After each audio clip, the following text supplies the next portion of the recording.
A paz do Senhor Jesus Cristo, meus irmãos. Tudo bem com vocês? O meu nome é Tiago e seja bem-vindo ao canal Bíblia Verso. E é com grande satisfação que eu inicio a segunda parte da série de estudo relacionado ao nosso Rei e Salvador Jesus Cristo. Neste vídeo vou tratar da natureza humana de Jesus Cristo. Já fiz um vídeo abordando a natureza divina. Se você quiser assistir, está na playlist, onde está escrito Cristologia. Lá você vai encontrar o primeiro vídeo dessa série, onde eu trato da natureza divina do Senhor Jesus Cristo. E agora, neste vídeo, eu vou tratar da natureza humana de Jesus Cristo. Sim, Jesus é uma pessoa com duas naturezas. Então, vamos para o vídeo. Mas antes de irmos para o vídeo, eu quero pedir encarecidamente que neste momento, meus irmãos e minhas irmãs, vocês ofertem, contribuam para este canal, para o crescimento deste canal, que tem o único objetivo de glorificar ao nosso Senhor, de expandir o reino, de espalhar a mensagem da salvação e também de divulgar as doutrinas cristãs para todas as pessoas. E você pode ofertar, pode contribuir, dando a sua curtida, fazendo comentários, né? Comentando, inscrevendo-se no canal, evidentemente, e também compartilhando. Dito isto, agora vamos entrar no estudo. Como é de costume, eu vou ler alguns versículos e dar meu parecer. Pois bem, vamos para o primeiro ponto deste estudo, sobre a natureza humana do nosso Senhor Jesus Cristo. Primeiro, a encarnação de Jesus. Eu vou ler aqui 3 versículos que tratam claramente de que Jesus se encarnou, isto é, assumiu a forma humana. Então vamos lá. O primeiro versículo que eu gostaria de ler se encontra no Evangelho de João, no capítulo 1, versículo 14, que diz assim: E o Verbo se fez carne, e habitou entre nós, e vimos a sua glória, como a glória do unigênito do Pai, cheio de graça e de verdade. Note no comecinho. E o Verbo se fez carne. Isto é, Jesus, de acordo com o Evangelho de João, assumiu a forma humana. Eu já havia dito no vídeo anterior, que eu tratei da natureza divina de Jesus, que João, ele enfatiza muito a natureza divina de Jesus. O Evangelho dele, em vários momentos, o próprio Jesus chama para si a verdade da sua natureza divina, né? A tal ponto que os judeus acreditavam que ele estava blasfemando, que Jesus estava blasfemando ao dizer que ele era igual a Deus, que ele era o próprio Deus encarnado. Mas isso é um fato, né, bíblico, né, comprovado. E no decorrer desse estudo vamos perceber isso claramente. Lógico, nos concentrando agora na natureza humana, evidentemente. A natureza divina já foi tratada. Outro versículo também, que o apóstolo Paulo fala para Timóteo, está lá na carta de Paulo, na primeira carta de Paulo a Timóteo, no capítulo 3, versículo 16, que diz assim: E, sem dúvida alguma, grande é o mistério da piedade. Deus se manifestou em carne, foi justificado no Espírito, visto dos anjos, pregado aos gentios, crido no mundo e recebido acima na glória. Então, aqui Paulo mostra as duas naturezas de Jesus para Timóteo, né? Deus se manifestou em carne, né? Deus, divindade, carne, humanidade. Olha só que interessante. Só nesse versículo já vemos a doutrina das duas naturezas de Jesus. Deus e carne, né? Interessante isso. Também na primeira carta de João, no capítulo 4, versículo 3, diz assim: E todo espírito que não confessa que Jesus Cristo veio em carne não é de Deus, mas este é o espírito do anticristo, do qual já ouviste que há de vir, e eis que já agora está no mundo.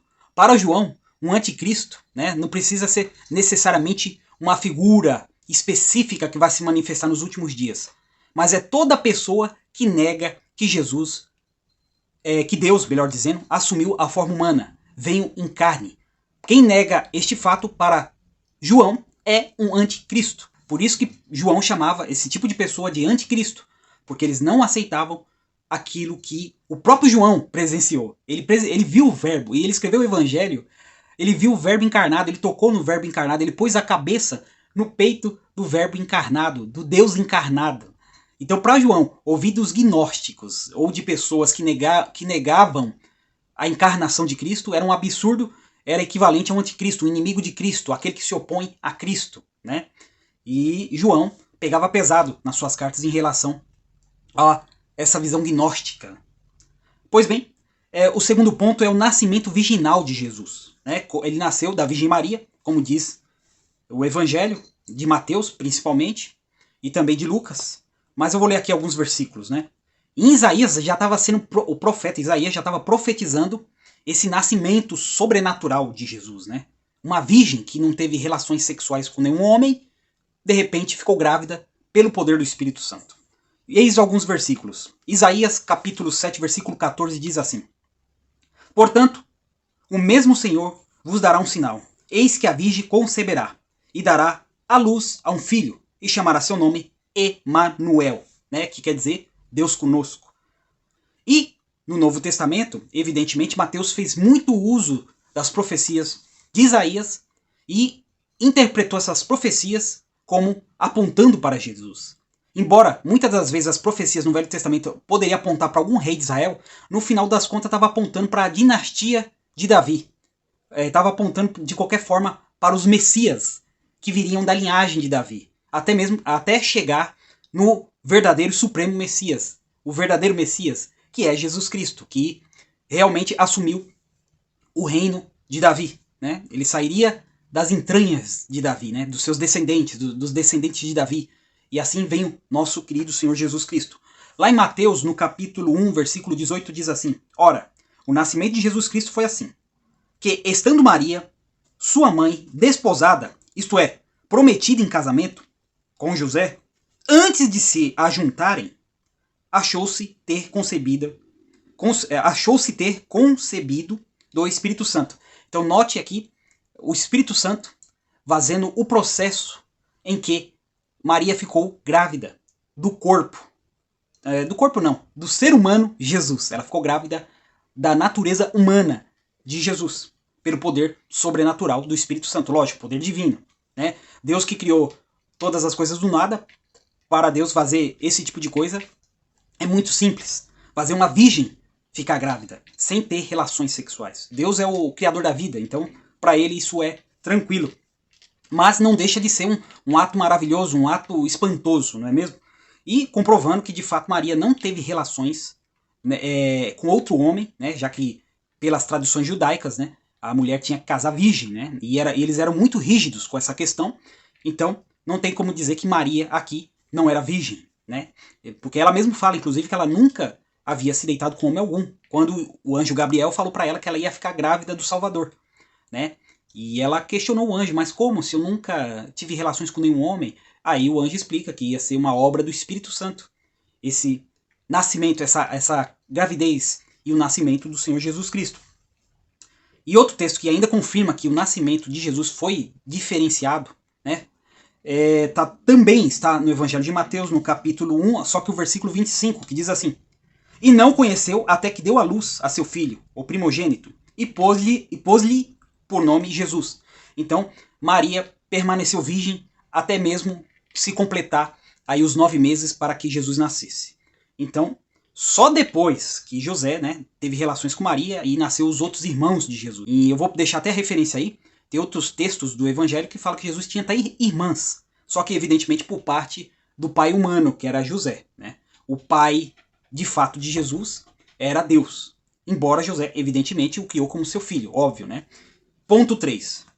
O nome da natureza humana, né? Olha só, eu coloquei dessa forma, o nome da natureza humana, porque no vídeo anterior eu estava chamando Jesus de filho, para que a gente identificasse melhor na hora de eu explicar a natureza divina de Cristo. Agora, neste vídeo, eu vou chamar de Jesus, que é a natureza humana. Foi o nome que ele recebeu aqui na Terra. Em Mateus, no capítulo 1, versículo 21, diz assim: Dará à luz a um filho e chamará o seu nome Jesus, porque ele salvará o seu povo dos seus pecados. Então esse é o significado do nome de Jesus, como eu disse. Ele salva o povo. Ele é salvador do povo escolhido, do povo de Deus. E por isso que ele recebeu esse nome. Quinto ponto. Característica e limitações da natureza humana de Jesus. E agora, nessa parte, nesse quinto ponto, agora vamos deixar bem claro que, de fato, Jesus tinha um corpo humano, e que Jesus era humano. Na verdade, ele é humano ainda, porque ele tem a natureza humana continua sendo parte da sua existência. Só que lá na glória, à destra do Pai. Mas ele continua sendo humano, só que um humano glorificado. No futuro próximo, ainda dentro do tema da cristologia, eu vou tratar do corpo glorioso de Jesus. O corpo que Jesus tem agora, que também vai ser o corpo que nós teremos. A gente teremos um corpo glorioso igual ao do Senhor Jesus, né? Mas não vou tratar disso agora. O que eu estou tratando aqui é do corpo humano de Jesus antes da crucificação, antes da sua morte, né? Que era um corpo limitado, assim como a própria natureza humana, os atributos da natureza humana, com as limitações da natureza humana. Então vamos aqui entrar em alguns pontos que comprovam isso, né? Jesus tinha um corpo físico. Lá em Lucas, no capítulo 24, versículo 3, diz assim: E, entrando, não acharam o corpo do Senhor Jesus. Né? Isso aqui é quando foi os discípulos, né, Pedro e João, procurar o corpo de Jesus lá no sepulcro, já que as mulheres haviam falado que o corpo dele não estava mais lá, e eles chegaram lá e não encontraram o corpo. Mas o detalhe aqui, que eu quero chamar a atenção, é que fala que ele tinha um corpo. Então, Jesus de fato tinha um corpo humano. Outro ponto, fome. Mateus capítulo 4, versículo 2, diz: E tendo jejuado 40 dias e 40 noites, depois teve fome. Então, é outra característica do corpo humano. Ele precisa ser alimentado.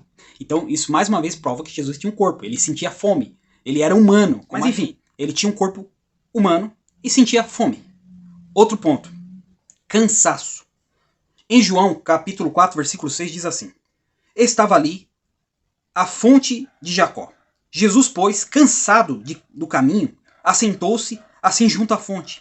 E era isto quase a hora sexta. Então, aqui o texto diz que Jesus estava cansado. Outra característica das limitações do nosso corpo humano antes de ser glorificado, né?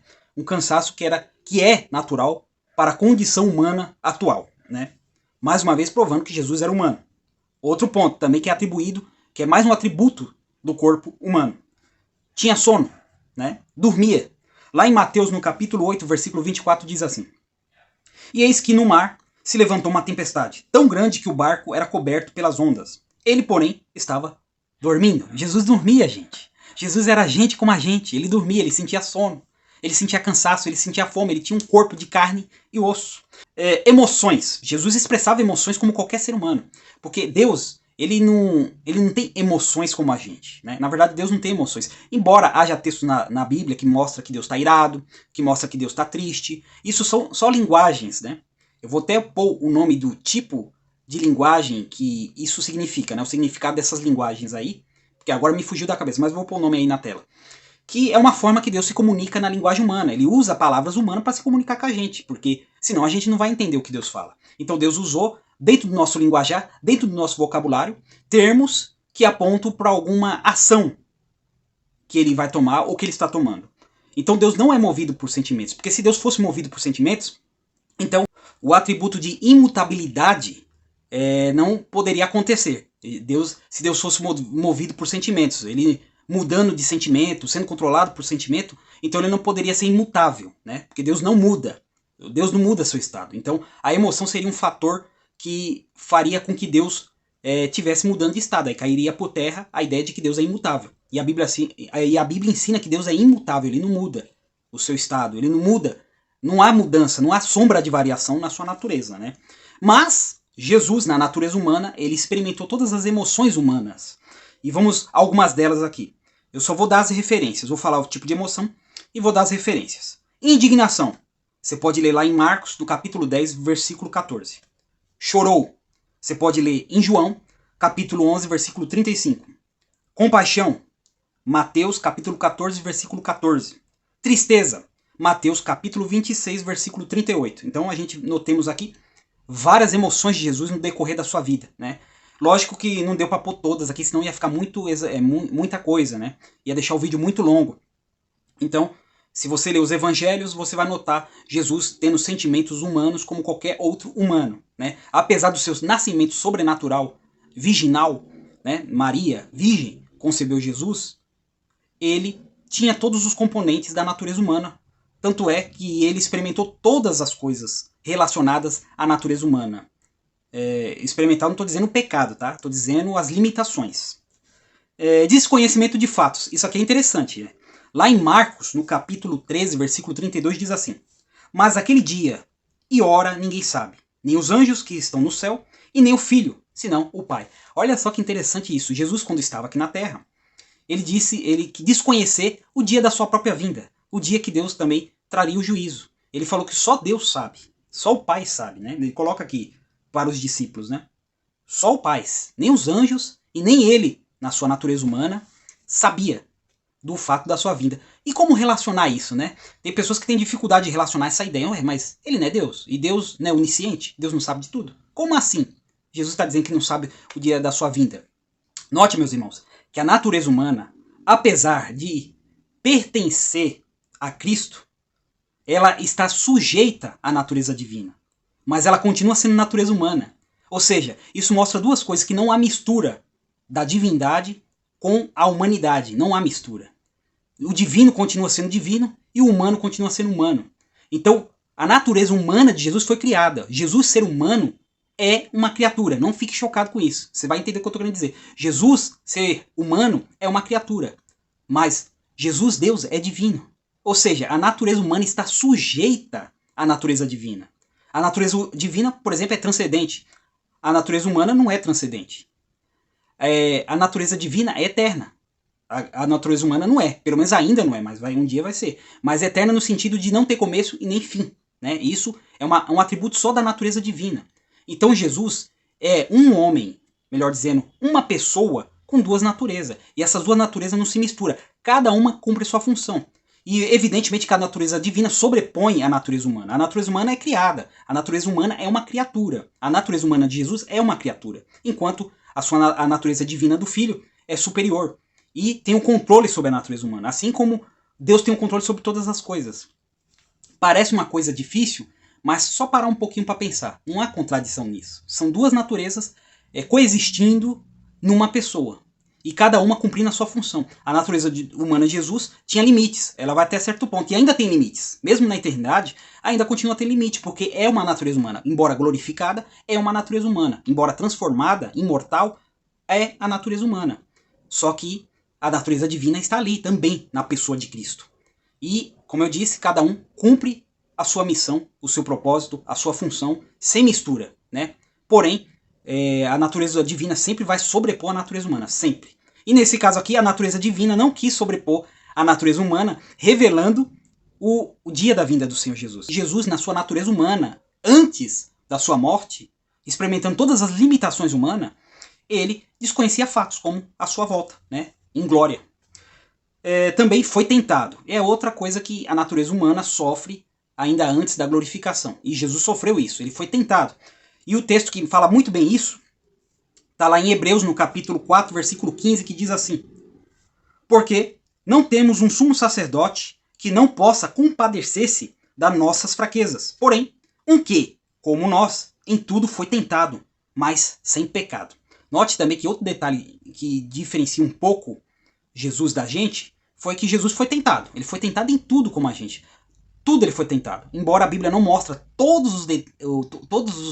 as tentações que Jesus sofreu no decorrer da vida, em detalhes, de forma exaustiva, mas mostra as mais pontuais, mas ele foi tentado em tudo. O texto está dizendo aqui, ó, em Hebreus, que em tudo ele foi tentado, em tudo que você pode imaginar, ele foi tentado. Foi tentado na questão sexual? Com certeza. Se ele foi tentado em tudo, você abrange todas as coisas, só que não está registrado nas escrituras.